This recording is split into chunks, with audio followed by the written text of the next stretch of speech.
أعوذ بالله من الشيطان الرجيم. بسم الله الرحمن الرحيم.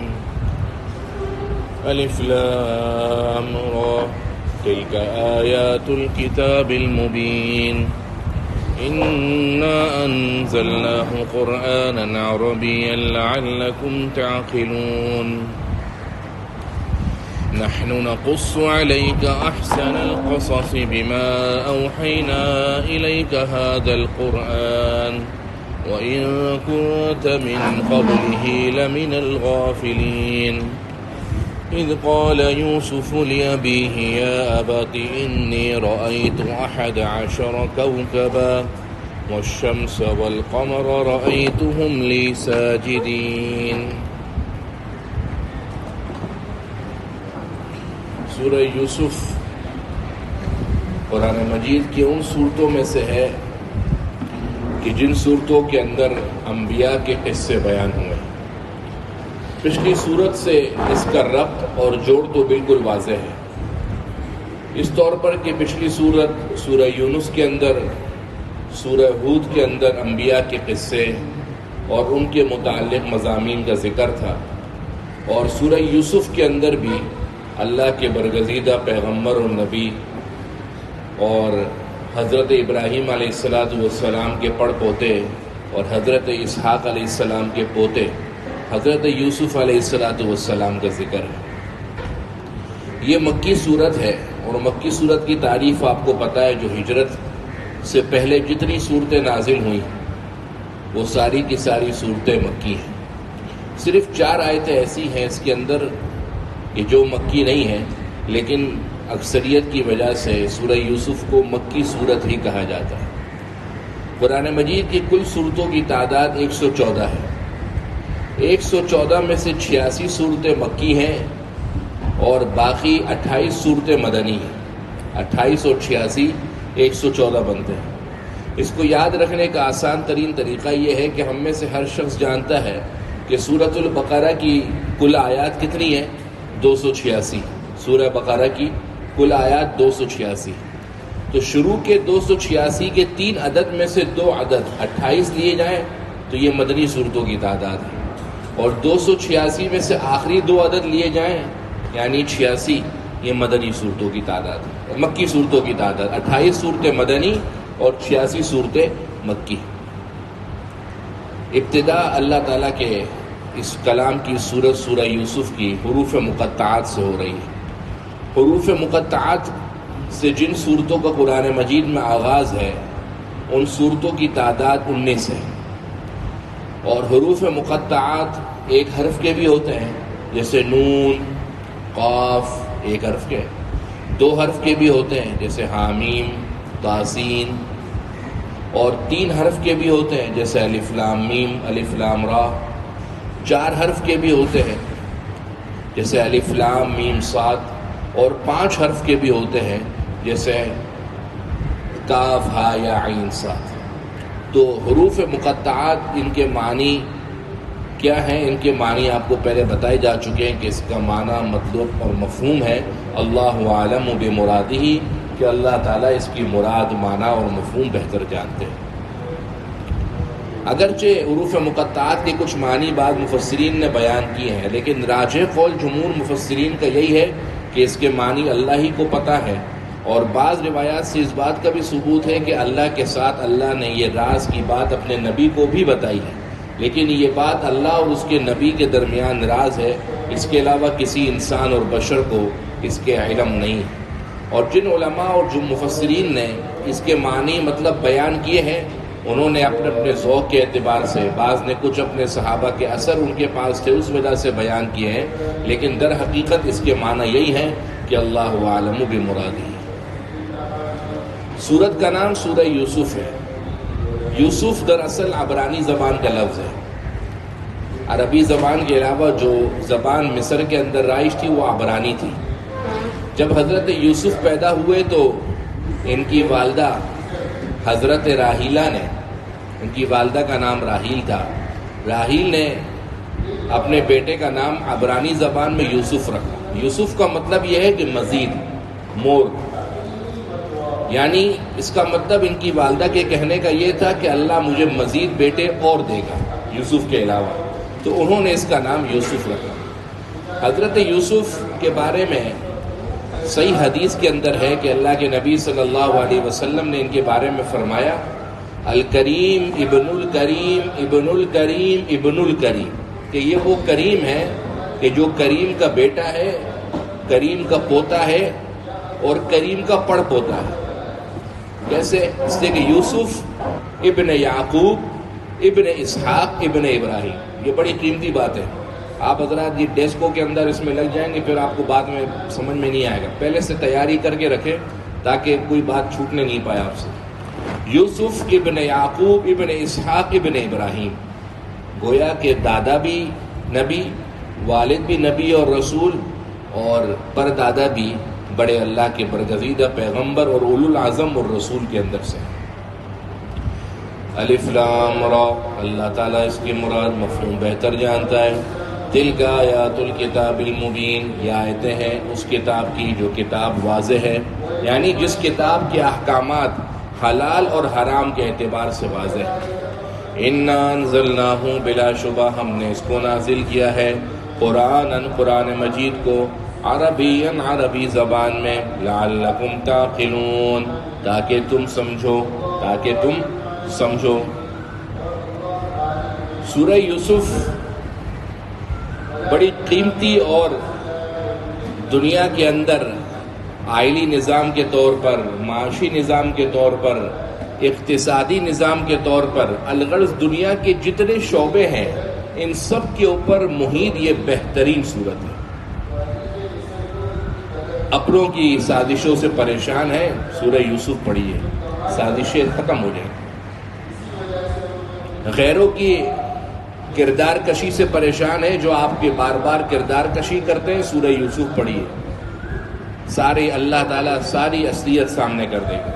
ہر غم کا مداوع اس صورت کے اندر، اور یہ وہ صورت ہے جو ہر مسلمان کو ترجمہ اور تفسیر کے ساتھ پڑھنی چاہیے، تاکہ معلوم ہو کہ دنیا کے اندر نہ عروج دائمی ہے نہ زوال دائمی ہے، نہ شیب و فراز دنیا کا لازمی جز ہے، اور یہ ہر انسان کو اس کی زندگی کے اندر ملتا ہے۔ کبھی عروج کی بلندیوں پر جاتا ہے تو کبھی زمین کے بالکل گہرائیوں کے اندر ذلیل و رسوا ہوتا ہے، پھر اللہ اٹھاتا ہے، اور ایسا اٹھاتا ہے کہ اس کے اپنے کیا غیر کیا سب ناخن دانت میں لیے حیران و پریشان اور سرگرداں ہو جاتے ہیں کہ یار یہ ایسی عزت اللہ نے اس کو دے دی۔ یہ سورت کے پڑھنے سے، اس کے ترجمہ و تفسیر کے سمجھنے سے آپ کو ملے گا، اور اس صورت سے آپ کو یہ بھی پتہ لگے گا کہ غیر تو غیر، اپنے بھی بڑے گڑبڑی ہوتے ہیں۔ کیا پتہ لگے گا کہ غیر تو غیر، اپنے بھی بڑے گڑبڑی ہوتے ہیں۔ کہتے ہیں نا خون کا رشتہ، یہ بعض اوقات خون کے رشتے بھی انتہائی خونی اور گڑبڑی رشتے ہوتے ہیں۔ یوسف علیہ السلام کا ان کے بھائیوں کے ساتھ رشتہ خون کا رشتہ تھا، لیکن اگر خون کے رشتوں میں محبت اور وفا ہوتی تو یوسف اس طریقے سے مصر کے بازاروں کے اندر بکتے نہیں۔ اپنوں نے یوسف کو کنویں کے اندر ڈالا، ظلم کی انتہا کر دی، چکی کے اندر پیسنا شروع کیا۔ یوسف علیہ السلام صبر اور خاموشی کے ساتھ سہتے چلے گئے، پھر اللہ نے ایسی اٹھان دی کہ ان کے اپنے ان کے سامنے انگشت بدندہ ہو گئے کہ اچھا اِنَّکَ لَأَنْتَ یوسف، آپ تو مصر کے بادشاہ ہیں، آپ یوسف ہیں؟ انا یوسف، ہاں میں یوسف، پتہ ہی نہیں۔ 40 سال تک سمجھتے رہے کہ یوسف تو کہیں ختم ہو گیا، دفن ہو گیا، قافلے والے آئے غلام بنا کر لے گئے۔ ان کو کیا پتا تھا کہ جس سے تم روزانہ آتے ہو ہر ملک میں، اپنے مصر کے ملک کے اندر سال کے اندر 2 دفعہ 3 دفعہ آٹا لینے کے لیے، اپنا راشن لینے کے لیے جس ملک کے حاکم کے پاس جاتے ہو، وہ ملک کا حاکم دراصل یوسف۔ 3 رات تک یوسف علیہ السلام کنویں کے اندر رہے، 3 رات نکلے اور پھر 6 سال تک عزیز مصر کے پاس رہے، پھر 7 سال جیل کے اندر رہے، اور 30 سال کی عمر میں اللہ نے پورے مصر کا حاکم بنا دیا، اور 40 سال کی عمر کے اندر یہ مصر کا حاکم اپنے باپ اور حضرت یعقوب کو واپس بھی مل گئے۔ یہ ہے صبر، یہ ہے حوصلہ۔ تو یہ قصہ جس کے بارے میں آگے قرآن کہہ رہا ہے کہ نحن نقص علیک احسن القصص، اے نبی ہم آپ کو تمام قصوں میں سب سے بہترین قصہ بیان کر رہے ہیں۔ یہ کوئی چھوٹی بات نہیں ہے، بہت بڑا بہترین قصہ ہے، کیونکہ یہ قصہ صرف کہانی نہیں ہے، یہ قصہ صرف افسانہ نہیں ہے، یہ قصہ صرف تخیلات نہیں ہے، بلکہ اس قصے کے اندر عبرت کا سامان ہے کہ اپنوں کی کردار کشیاں نہ کرو، سازشوں کے اندر شریک نہ ہو، آپ کے اپنے آپ کو کسی غیر مقصد کے لیے استعمال کریں تو رک جاؤ، ٹھٹر جاؤ کہ میں استعمال ہو رہا ہوں۔ یہ صورت، اس کا مفہوم، اس کا ترجمہ اسی لیے کہ مسلمان اپنی زندگی کا معیار تبدیل کرے۔ اگر آج بھی اپنے کسی مسلمان بھائی کے لیے وہ استعمال ہو رہا ہے، اس کی ذلت اور رسوائی کا ذریعہ ہو رہا ہے، اس کی کردار کشی کا جانے انجانے کے اندر ذریعہ بن رہا ہے، اب بھی وقت ہے، رک جاؤ، ورنہ اللہ تمہارے سامنے اس کو وہ عزتیں دے گا کہ تم اپنی انگلیاں اپنے منہ میں دبا لو گے اور سوچو گے کہ یہ کہاں سے کہاں چلا گیا۔ اور اس قصے کو تمام قصوں میں سب سے بہترین قصہ کہنے کی وجہ یہ بھی ہے کہ پورے قرآن مجید کے اندر اللہ تعالیٰ نے ہر جگہ پر ایک خاص مضمون اور مفہوم کے تحت کسی کا قصہ بیان کیا۔ حضرت موسیٰ علیہ السلام کا ایک قصہ سورہ یونس میں آپ نے پڑھا، ایک آگے سورہ طٰہٰ میں بھی پڑھیں گے، پھر سورہ قصص میں بھی پڑھیں گے، سورہ بقرہ میں بھی پڑھیں گے۔ یہ سورہ یوسف، حضرت یوسف کا قصے کو احسن القصص اس لیے کہتے ہیں کہ یہ قصہ تمام قصوں کے اندر ایک الگ شکل رکھتا ہے کہ پورے قرآن مجید کے اندر صرف ایک مقام پر حضرت یوسف کے قصے کا تذکرہ ہوا ہے، اس کی جگہ پر 6-7 دفعہ حضرت یوسف کا نام ضرور آیا ہے، لیکن پورا قصہ حضرت یوسف علیہ السلام کا قرآن میں ایک ہی جگہ پر سورۃ یوسف میں ہوا ہے، اس کے علاوہ کہیں نہیں۔ اس لیے بھی اس قصے کو احسن القصص کہتے ہیں، اور اس لیے بھی اس قصے کو تمام قصوں میں سب سے بہترین قصہ کہتے ہیں کہ اس قصے کے اندر پتہ لگے گا کہ حسد کرنے والا منہ کی کھاتا ہے، اور جس سے حسد کیا جاتا ہے اللہ تعالیٰ اس کو دنیا اور آخرت کی بلندیوں کی سیر کرواتا ہے۔ اس سے یہ بھی پتہ لگے گا کہ عشق حقیقی کیا ہے اور عشق مجازی کیا ہے، اللہ کے علاوہ دوسروں کے عشق، اللہ کے سے عشق کرنے میں اور دوسروں سے عشق کرنے میں کیا فرق ہے۔ اس سے یہ بھی پتہ لگے گا کہ مالک کون ہوتا ہے اور مملوک کون ہوتا ہے، آقا کون ہوتا ہے اور غلام کون ہوتا ہے۔ اس سے یہ بھی پتہ لگے گا کہ راحت کسے کہتے ہیں اور بے سکونی کسے کہتے ہیں۔ ان قصوں سے آپ کو یہ بھی پتہ لگے گا کہ کیا حق ہے اور کیا باطل ہے۔ تو اس لیے بھی ان قصوں کو، حضرت یوسف علیہ السلام کے اس قصے کو تمام قصوں میں سب سے بہترین قصہ یعنی احسن القصص کہتے ہیں۔ الف لام را، اللہ تعالیٰ اس کی مراد بہتر جانتے ہیں۔ تلک آیات الکتاب المبین، یہ نشانیاں ہیں، یہ آیتیں ہیں اس کتاب کی جو کتاب اپنے حکم کے اندر واضح ہے۔ کتاب قرآن مجید کے ناموں میں سے ایک نام کتاب بھی ہے، اور کیوں نہ ہو کہ آپ صلی اللہ علیہ وسلم جیسی کوئی آیت ہوتی تو آپ اس کو اکثر و بیشتر فوراً لکھنے کا حکم دیتے اور اس کو بتاتے کہ قرآن مجید میں اس صورت کے اندر اس آیت کو رکھ دو، اس آیت کو اس صورت میں رکھ دو، اور فوراً لکھنے کا حکم دیتے تو لکھنے کو کتابہ کہتے ہیں، اس لیے اس قرآن مجید کو کتاب بھی کہا جاتا ہے۔ تلک آیات الکتاب، یہ آیتیں ہیں قرآن مجید کی اس کتاب کی المبین جس کے اندر تمام احکامات روز روشن کی طرح واضح ہیں۔ انا انزلناہ، بلا شبہ ہم نے اس کو نازل کیا ہے، قرآن، اس قرآن مجید کو عربیًا، عربی زبان میں، لعلکم تعقلون، تاکہ تم سمجھو۔ سب سے پہلا مخاطب اس قرآن مجید کے عرب ہے، تو اس قرآن مجید کو عربی زبان میں نازل کرنے کی وجہ یہی ہے کہ عرب اس قرآن مجید کو بہتر سمجھ سکتے ہیں کیونکہ ان کی اپنی مادری اور پدری زبان ہے۔ نحن نقص علیک، اے نبی ہم آپ پر بیان کرتے ہیں، احسن القصص، تمام قصوں میں سب سے بہترین قصہ۔ یہودی آپ صلی اللہ علیہ وسلم کے پاس آئے اور کہنے لگے کہ آپ نبی ہیں؟ آپ نے فرمایا بے شک میں نبی ہوں۔ بولا پھر ایسا ہوتا ہے، ایک کام کریں، ہمیں یہ بتائیں کہ موسیٰ علیہ السلام، حضرت ابراہیم علیہ السلام تو شام کے رہنے والے تھے، حضرت ابراہیم علیہ السلام شام کے رہنے والے تھے، پھر ان کی حکومت مصر میں کیسے چلی گئی؟ شام کے رہنے والے اچانک مصر کیسے چلے گئے؟ اس پر اللہ تعالیٰ نے یہ پورے سورہ یوسف اتاری کہ تاکہ اس سورہ یوسف کے اندر پتہ لگے کہ شام کے رہنے والے مصر کیسے منتقل ہوئے اور بعد میں ان کے خاندان مصر سے کس طریقے سے پلے بڑھے اور آگے بڑھے۔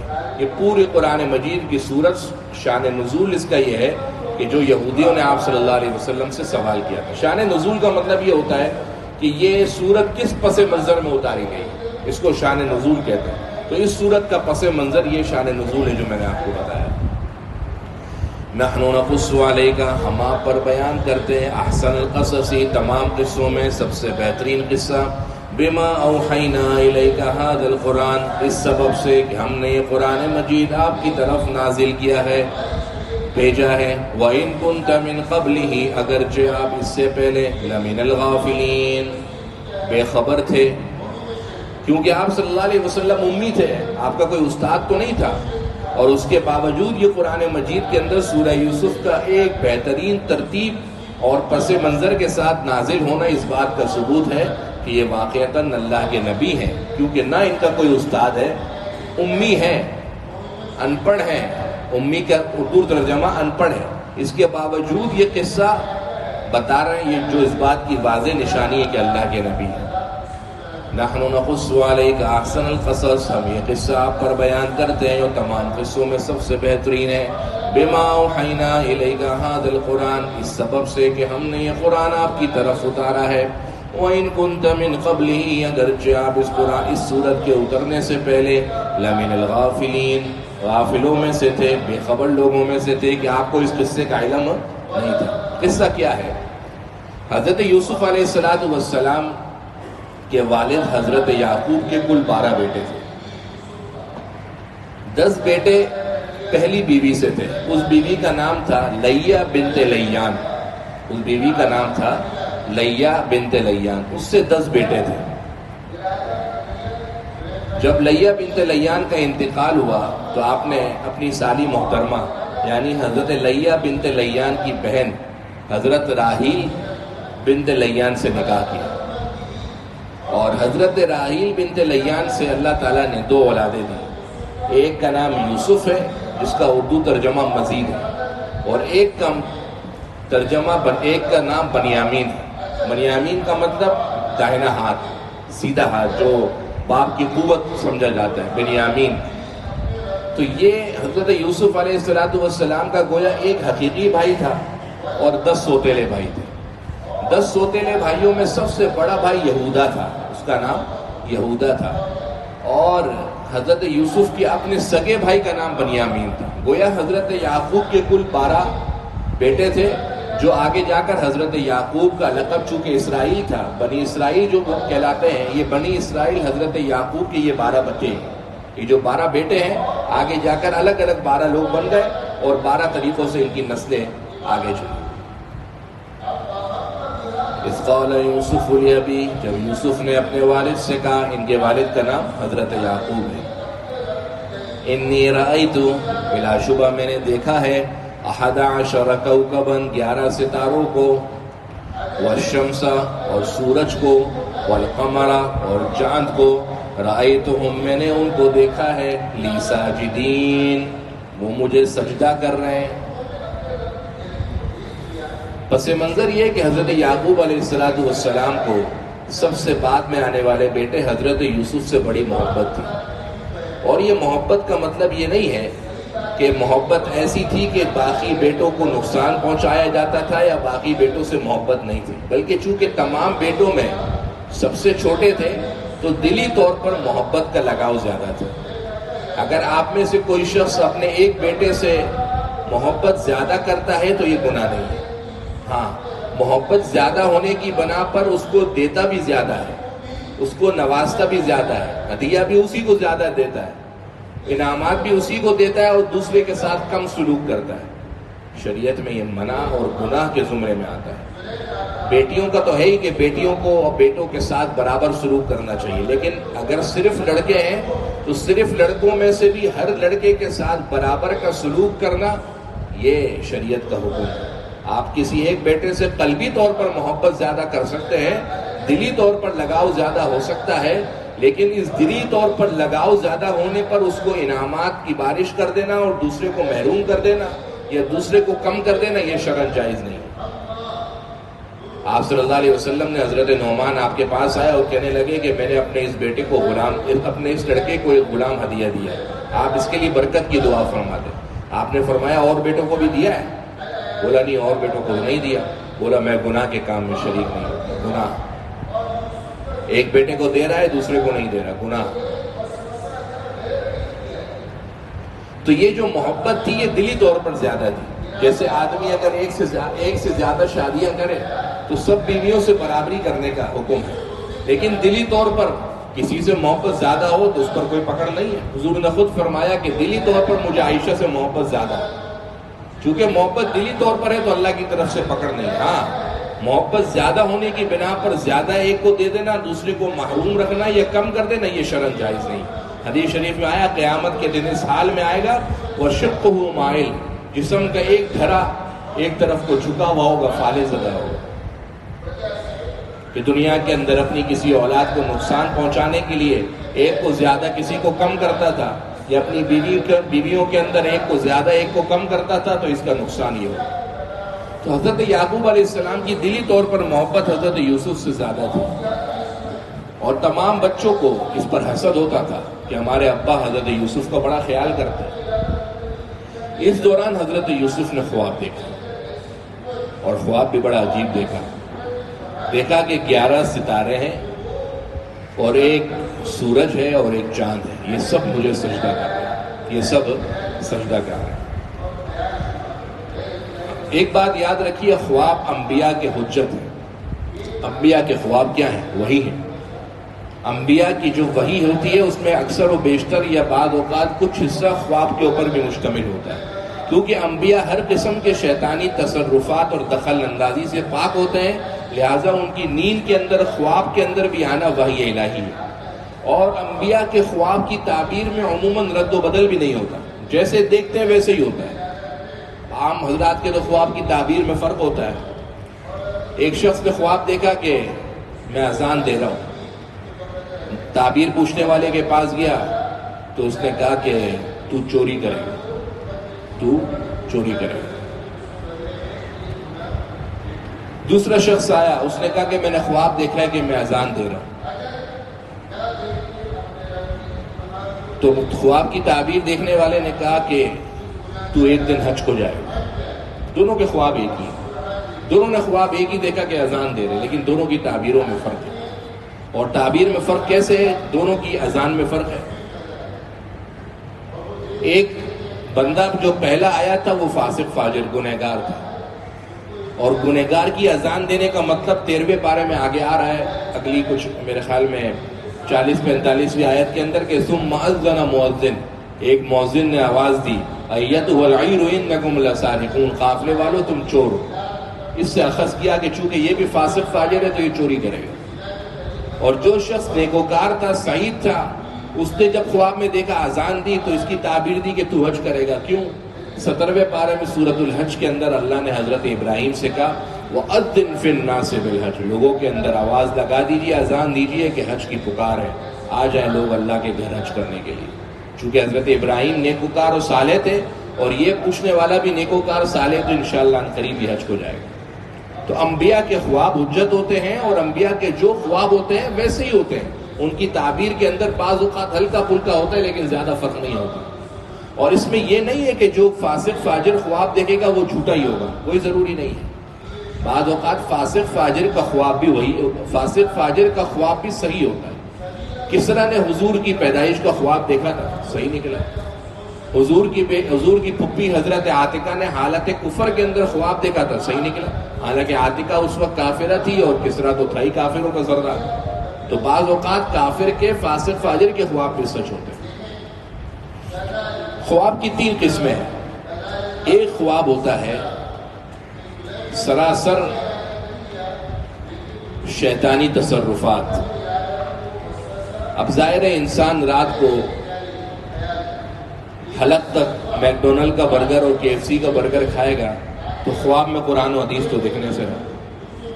خواب کے اندر تو یہی دیکھے گا کہ ایک ٹانگ آسمان پر ہے, ایک ٹانگ زمین پر ہے, اور میں چل رہا ہوں.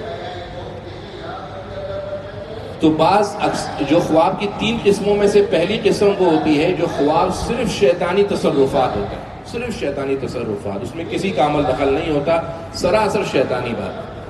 دوسرے خواب کی قسم وہ ہوتی ہے انسان جو دن بھر کام کرتا ہے رات کے اندر اس کے کچھ اثرات اور نمونے، جیسے ہمارے زمانے میں کہا جاتا ہے نا فلیش بیک، وہ اس قسم کے رات کے اندر دیکھ لیتا ہے۔ لیکن کیسے دیکھتا ہے؟ ڈاکٹر صاحب نے دن میں دیکھا شیر کو بھی اور ہاتھی کو بھی۔ رات کو سوئے تو چونکہ یہ دن بھر کے خواب کی دوسری قسم ہے، تو رات کو سو کر دیکھیں گے کہ پورا جسم ہاتھی کا ہے اور ہاتھی کے منہ کی جگہ پر شیر کا سر لگا ہوا۔ شیر کا پورا ڈھرا جو ہے وہ شیر کا ہے، اور شیر کے منہ کی جگہ پر ہاتھی کی سونڈ لگی ہوئی۔ اس قسم کے خواب بعض اوقات آ جاتے ہیں۔ تو یہ خواب انسان کی جو دن بھر کی کمائی ہوتی ہے، جو وہ دیکھتا ہے اس کے کچھ اثرات محفوظ ہو جاتے ہیں اور وہ دیکھتا ہے۔ اور ایک خواب ہوتا ہے جو خواب نبوت کا 46واں حصہ اور خوشخبری دینے والا ہوتا ہے۔ آپ صلی اللہ علیہ وسلم نے فرمایا، بخاری شریف کی حدیث ہے، لم یبق من النبوہ الا المبشرات، کہ نبوت ختم ہو گئی، اب سوائے مبشرات کے کچھ نہیں بچا۔ صحابہ نے پوچھا مبشرات کیا چیز ہے؟ آپ نے فرمایا الرؤیا الصادقہ، سچا خواب۔ اور عموماً یہ خواب انسان بھی دیکھتا ہے، انبیاء تو دیکھیں تو وہ تو وہی ہے، اور انسان دیکھتا ہے تو یہ خواب سچا ہوتا ہے۔ اور عموماً یہ خواب انسان سحری کے وقت دیکھتا ہے۔ سحری کے وقت یعنی تہجد کا وقت، یعنی رات کے اگر 3 حصے کیے جائیں، رات کا آغاز غروب آفتاب یعنی مغرب سے لے کر صبح 4:33 صبح ہے، اور غروب آفتاب 7:19 ہے۔ اس کے 3 حصے کیے جائیں تو آخری جو تیسرا حصہ یہ وقت تہجد کا ہے پورا۔ اس حصے کے اندر جو آدمی خواب دیکھتا ہے، عموماً یہ خواب الرؤیا الصادقہ ہوتے ہیں، یعنی سچے خواب ہوتے ہیں، اگر یہ خواب کی تیسری قسم۔ تو خواب انبیاء کے حجت ہیں، اور ہمارے اگر تیسری قسم ہو تو اس کی تعبیر ہے۔ اب خواب اگر انسان انتہائی غلط دیکھ لے تو طریقہ یہ ہے کہ نیند سے جب بیدار ہو اور اس کو احساس ہو کہ میں نے غلط خواب دیکھ لیا ہے، تو الٹی طرف 3 دفعہ تھوکے۔ تھوکنے کا مطلب یہ نہیں ہے کہ منہ سے تھوک کے اثرات بھی نمایاں ہوں، برابر کے اندر بھائی سو رہا ہے چھوٹا یا بیوی سو رہی ہے، صبح اٹھ کے دیکھے کہ منہ پر اثرات، یہ تھوکنا نہیں ہے۔ وہ بعض عجیب لوگ بھی ہوتے ہیں، بڑے ایک صاحب تھے، بڑے اللہ والے آدمی ہیں، انہوں نے بیٹے کو کوئی بیٹا ان کے پاس آیا، آدمی آیا، بولا میرے بیٹے کو دم کر دو۔ اس وقت کورونا آیا بھی نہیں تھا، بہت پہلے کی بات ہے۔ تو بیٹے کو دم کیا تو بیٹا بڑا ہوشیار تھا تو 8-9 سال کا، تو اس نے دم کرنے والے حضرت سے کہا، مفتی صاحب سے، کہ مفتی صاحب، اس نے تو پشتوں کے اندر کہا، مجھے تو بعد میں کسی نے بتایا کہ اس کا یہ مطلب ہے۔ بولا یہ آپ دم کرتے ہوئے مجھے تھوک کیوں پھینک رہے ہو؟ تو بھائی تھوک پھینکنے کا مطلب یہ تھوڑی ہے سامنے والے کو تھو کر دو۔ اب میں آپ کو بتا رہا ہوں کہ یہ بد خواب دیکھ لیا آپ نے، اس کا مطلب یہ کہ دائیں طرف تھوکو، تو تھوکنے کا مطلب ہے کہ خالی تھو کر دو کہ جس کے اندر کسی قسم کے آپ کے ذرات منہ سے نہیں نکلیں، کہ صبح اٹھ کر بیوی کو پتہ لگا 10 دفعہ منہ دھونا پڑ گیا کہ رات میں کسی نے غلط خواب دیکھ لیا۔ اس کا یہ مطلب نہیں ہوتا۔ اور بعض لوگ تحنیک کرانے آتے ہیں کہ مفتی صاحب تحنیک کر دیں، بیٹا پیدا ہوا، تو وہ سمجھتے ہیں تحنیک کا مطلب یہ ہے کہ ہم جو ہے وہ کھجور پوری چوس کر دے دیں گے، اور وہ پوری رات بیٹھ کے کبھی کھجور ادھر لگاتے ہیں، کبھی ادھر لگاتے ہیں، کبھی ادھر لگاتے ہیں۔ وہ ایک صاحب کو میں نے کہا کہ تھوڑی کھجور، میں نے کہا بس یہ تحنیک ہو گئی، تو بولا ساری کھجور تو آپ نے کھا لی۔ تو میں نے کہا اللہ کے ولی، ایک ساری کھجور منہ میں لگا، بچے کا جو دودھ پیتا بچہ بھی ابھی نہیں ہوگا، جس نے منہ میں ابھی دودھ کا ذائقہ بھی حلق میں نہیں گیا ہے، اس کے منہ کے اندر تعلق ہے پوری کھجور لگانے کی تھوڑی ہے۔ وہ تو یہی ہے کہ کھجور خالی منہ کے اندر لگا کر اس کو دے دی جائے، وہ ہلکا سا حصہ نکال کر بچے کے تالو پر رکھ دے، بس پہلا ذرہ کسی اللہ کے ولی کا چلا جاتا ہے تو اس کے اثرات نمودار ہو جاتے ہیں۔ حضور صلی اللہ علیہ وسلم کی جب پہلا بیٹا پیدا ہوا تو حضرت عبداللہ اسما کے بیٹے پیدا ہوئے ہجرت کے بعد، تو وہ اپنی بیٹے کو لے کر آپ صلی اللہ علیہ وسلم کے پاس آئی اور کہا اس کی تحنیک کر دیجیے۔ تو آپ نے تحنیک کی۔ تحنیک کا عمل اچھا، مبارک اور مستحب عمل ہے۔ تو تھوک پھینکنے کا مطلب یہ ہے کہ اس کے اندر اثرات نہ ہو، تو 3 دفعہ دائیں طرف یعنی الٹی طرف تھوک دے اور پڑھے اعوذ باللہ من شر ھذہ الرؤیا، اللہ کی پناہ مانگتا ہوں اس خواب کے شر سے۔ اور یہ برا خواب کسی کو سنائے نہیں، اگر سنائے تو کسی ایسے شخص کو سنائے جو اس کا قریبی ہو، دوست ہو، ورنہ یہ بات حقیقت ہے کہ اگر برا خواب کسی کو سنایا دوستی یاری کے اندر اور سامنے سے اس نے کوئی غلط بات کہہ دی تو پھر اللہ کا حکم لگ جاتا ہے اور جو وہ کہتا ہے ہو جاتا ہے۔ یہ بات بہت سمجھنے کی ہے۔ خواب برا سنانا کسی کو گناہ نہیں ہے. آپ صلی اللہ علیہ وسلم نے غزوہ احد کے موقع پر برا خواب دیکھا اور دیکھا کہ چند گایاں قتل ہو گئی. جس کی تعبیر آپ صلی اللہ علیہ وسلم نے دی کہ اس جنگ کے اندر بہت سارے صحابہ شہید ہوں گے, اور یہ برا خواب تھا. حضور نے اگلے دن اٹھ کر سنایا. تو برا خواب سنانا غلط نہیں ہے, لیکن یہ دیکھنا ہے کہ جن کو سنا رہا ہے وہ یا تو آپ کا قریبی دوست ہو کہ آپ نے خالی دلی تسلی کے لیے سنا دیا, لیکن اگر وہ قریبی دوست یا سامنے والا اس پر کوئی رائے کا اظہار کر دے تو جو وہ رائے کا اظہار کرے گا اللہ کی طرف سے وہ فیصلہ لگ جائے گا. اب حضرت یوسف علیہ السلام نے یہ خواب کس کو سنایا؟ اپنے والد حضرت یعقوب کو. نبی تھے, پیغمبر تھے, اور سنانا کیوں تھا؟ اس لیے کہ اس خواب کے اندر دو عجیب و غریب باتیں ہیں. پہلی بات یہ ہے کہ جب سورج دکھتا ہے تو ستارے دکھتے ہیں. انہوں نے خواب یہ دیکھا کہ سورج بھی ہے, چاند بھی ہے. سورج تو چاند کے ساتھ پھر دکھ جاتا ہے کبھی کبھی اثر کے وقت, اور سورج کی موجودگی میں 11 ستارے دکھ رہے ہیں. تو خواب کے اندر بڑی عجیب چیز لگی, تو اس لیے اپنے ابو کو بتایا, والد کو بتایا. اور دوسری بات اس خواب کے اندر عجیب و غریب یہ تھی کہ اتنے ستارے اور اتنے سیارے, لیکن دیکھا صرف 11 کو. اس لیے یہ دو وجوہات کی وجہ سے اپنا خواب اپنے والد کو سنایا. اور خواب یہ تھا کہ 11 ستارے اور سورج اور چاند وہ سب مجھے سجدہ کر. گویا اس کی تعبیر یہ تھی کہ 11 بھائی اور سورج یعنی باپ اور چاند یعنی ان کی والدہ, یہ ایک وقت ایسا آئے گا کہ وہ ان کے سامنے جھک کر ان کے بڑکپن کو, ان کے حاکم ہونے کو اور ان کے بڑے ہونے کو دل سے تسلیم کر لیں گی. یہ اس بات کی تعبیر تھی. باپ کو تعبیر دی سورج سے دو وجوہات کی وجہ سے کہ سورج عموماً چاند سے بڑا ہی ہے, اور عموماً باپ رتبے کے اندر اور عمر کے اندر اپنی بیوی یعنی بچے کی والدہ سے بڑا ہوتا ہے. اس لیے سورج کو کیا کہا گیا؟ باپ, اور چاند کو کیا کہا گیا؟ ماں. اور دوسری وجہ یہ ہے کہ ماں باپ عموماً دونوں ہی محبت کرنے والے ہوتے ہیں اولاد سے, لیکن ماں ٹھنڈی ہوتی ہے اور باپ کیا ہوتا ہے؟ اے سی کے کمپریسر کی طرح گرم ہوتا ہے, کہ اندر تو گھر کے اندر ٹھنڈی ہوائیں چھاؤں تو پھینکتا ہے, اس کا ذریعہ اور سبب بھی بنتا ہے, لیکن خود انتہائی گرم ہوتا ہے. یہ نہیں کہ محبت کے اندر اس کے نقص ہے, اس کی محبت اپنی جگہ ہے, اس کی محبت کی اپنی داستان اور کردار ہے. عموماً تو لوگ ماں کی محبت کے, ماں کی ممتا کے قصے پڑھتے ہیں, لیکن باپ کی محبت اور داستان اپنی ہے. تو باپ کو تشبیہ دی گئی سورج سے اور ماں کو تشبیہ دی گئی چاند سے, اور 11 ستاروں سے مراد 11 بھائی ہیں. خواب میں دیکھا کہ یہ سب کے سب مجھے سجدہ کر رہے ہیں. اذ قال یوسف, جب کہا یوسف نے لأبیہ اپنے والد سے, یا ابت, اے میرے ابا جان, انی رأیت, بلا شبہ میں نے دیکھا, 11 کوكبا, 11 ستاروں کو, والشمس اور سورج کو, والقمر اور چاند کو, رأیتہم, میں نے ان کو دیکھا, لی ساجدین, وہ مجھے سجدہ کر رہے ہیں.